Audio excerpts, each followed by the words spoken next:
اور جب تم نے ان مشرکوں سے اور جن کی یہ اللہ کے سوا عبادت کرتے ہیں ان سے کنارہ کر لیا ہے تو غار میں چل رہو، تمہارا پروردگار تمہارے لیے اپنی رحمت وسیع کر دے گا اور تمہارے کاموں میں آسانی کے سامان مہیا کرے گا۔ اور جب سورج نکلے تو تم دیکھو کہ دھوپ ان کے غار سے داہنی طرف سمٹ جائے، اور جب غروب ہو تو ان سے بائیں طرف کترا جائے، اور وہ اس غار کے کشادہ حصے میں تھے۔ یہ اللہ کی نشانیوں میں سے ہیں، جس کو اللہ ہدایت دے وہ ہدایت یاب ہے، اور جس کو گمراہ رہنے دے تو تم اس کے لیے کوئی دوست راہ بتانے والا نہ پاؤ گے۔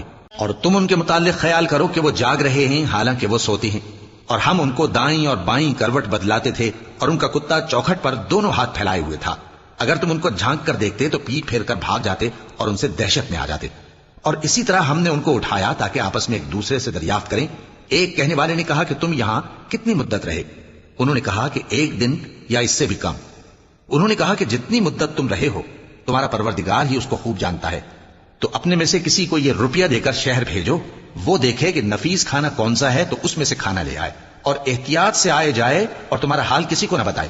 اگر وہ تم پر دسترس پا لیں گے تو تمہیں سنسار کر دیں گے یا پھر اپنے مذہب میں داخل کر لیں گے، اور اس وقت تم کبھی فلاح نہیں پاؤ گے۔ اور اسی طرح ہم نے لوگوں کو ان کے حال سے خبردار کر دیا تاکہ وہ جانیں کہ اللہ کا وعدہ سچا ہے، اور یہ کہ قیامت جس کا وعدہ کیا جاتا ہے اس میں کچھ شک نہیں۔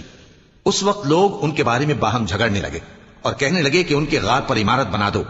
ان کا پروردگار ان کے حال سے خوب واقف ہے۔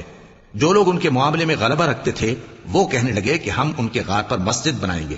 بعض لوگ اٹکل پچو کہیں گے کہ وہ 3 تھے اور چوتھا ان کا کتا تھا، اور بعض کہیں گے کہ وہ 5 تھے اور چھٹا ان کا کتا تھا، اور بعض کہیں گے کہ وہ 7 تھے اور 8واں ان کا کتا تھا۔ کہہ دو کہ میرا پروردگار ہی ان کے شمار سے خوب واقف ہے، ان کو جانتے بھی ہیں تو تھوڑے ہی لوگ جانتے ہیں۔ تو تم ان کے معاملے میں بحث نہ کرنا مگر سرسری سی بحث، اور نہ ان کے بارے میں ان میں سے کسی سے کچھ دریافت ہی کرنا۔